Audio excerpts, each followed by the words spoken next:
They pretty much told us that she's got only a few hours to live. We can either take her home and put her in a dark room and let her die, or leave her there. High school sophomore Jeanna was halfway through a week-long volleyball tournament when she started feeling ill. Her mom, Ann, kept a close eye on her.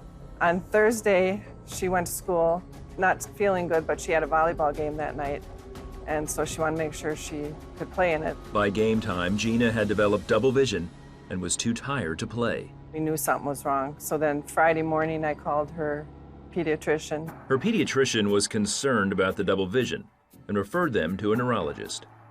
A CAT scan and blood work were ordered. Both came back normal. So we went home. She went right to bed. I prayed and I asked God what is wrong with her, and I called my sisters and my family, and can everybody pray for her? Jeanna continued to decline.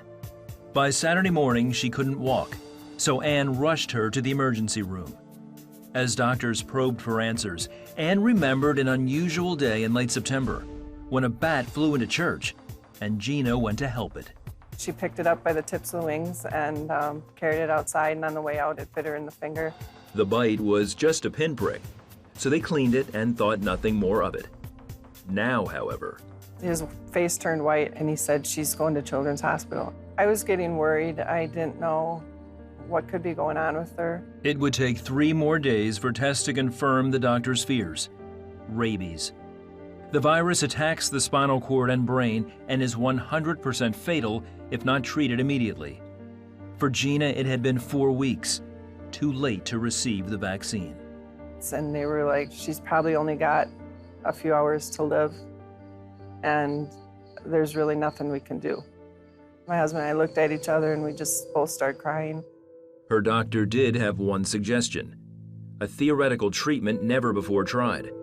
Put Jeanna in a coma, give her some viral medication, and hope her body would fight.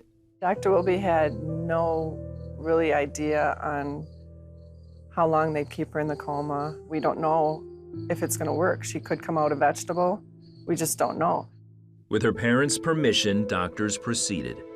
Prayer chains for Jeanna had spread around the country, asking for a miracle. Ann remembers those long days by Jeanna's bedside.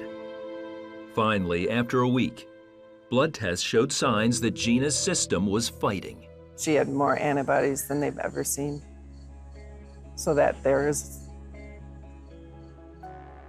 a miracle in itself. By the end of another week, tests showed no trace of the virus, and the medical team brought her out of the coma. However, her doctor wasn't sure if she would ever speak or even move again, as Jeanna showed no signs of responding. And then one day he opened her eyes and he held them open and he said, Jeanna, this is Dr. Wilby. Your mom's here. Can you look over at her? And I said, Jeanna, I'm over here. You know, it's Mom. And she turned her head. And that's when we knew that she was okay.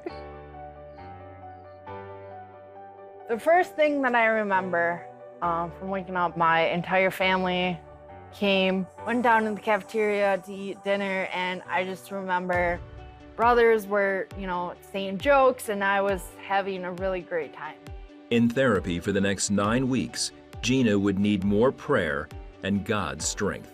You learn basically everything: walking, moving, grabbing things, speaking.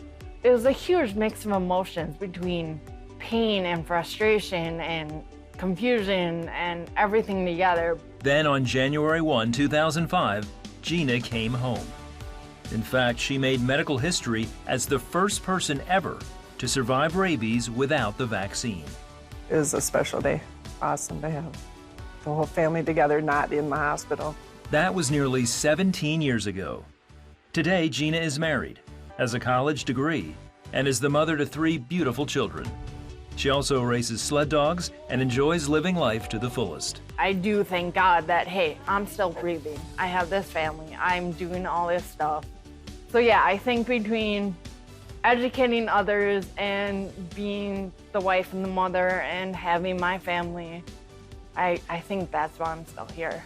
God pulled me through. I had faith before, but it definitely became stronger. I prayed more, and feeling of, wow, he got her through this. was pretty amazing.